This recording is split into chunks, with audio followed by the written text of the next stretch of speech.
एक। हनुमान जी के जन्म की कहानी कहा जाता है कि राजा दशरथ ने अपने पुत्रों की प्राप्ति के लिए यज्ञ का आयोजन किया और फिर यज्ञ में से एक फल निकला। उस फल को खाने से पुत्र की प्राप्ति होती। तब तीनों रानियों ने उसमें से फल खाया और बाकी बचा हुआ फल एक पक्षी छीन के ले गया।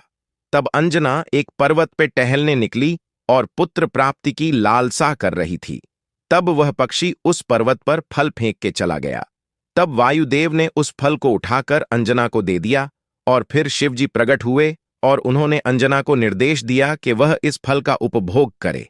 ऐसा करके उन्होंने हनुमान की कल्पना की। वही बचा हुआ फल कैकई के हाथ से पक्षी ने छीना था। अंजना ने वही फल का उपभोग करके हनुमान जी का जन्म हुआ था। इसीलिए श्री राम हनुमान जी को भरत के समान भाई कहते थे। 2। जब हनुमान जी ने सूर्य को निगलने की कोशिश की थी, एक बार हनुमान जी को भूख लगी, उनको आसपास कुछ नहीं दिखा, तो हनुमान जी ने सूरज को देखा। हनुमान जी बाला अवस्था में थे, उनको लगा यह एक फल ही है। वह सूरज को निगलने को नजदीक जा रहे थे। जैसे जैसे नजदीक जा रहे थे, वैसे वैसे अपना आकर भी बड़ा कर रहे थे। राहु का ध्यान पड़ा कि कोई शक्ति सूरज के नजदीक आ रही है।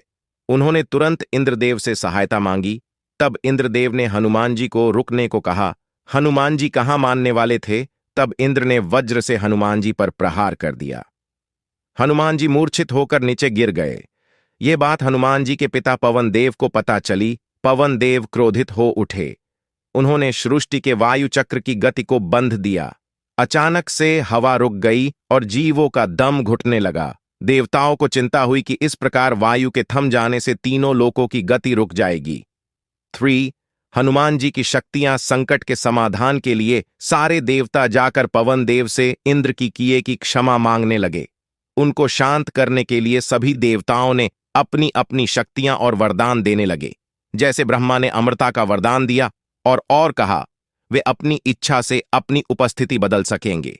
सूर्य देव ने कहा कि वह अपनी ऊर्जा और चमक का एक हिस्सा देंगे और जब चाहें उन्हें वेद का ज्ञान भी सिखाएंगे। वरुण ने कहा कि वह लंबी उम्र के बावजूद वह पानी के प्रभाव से अप्रभावित रहेंगे।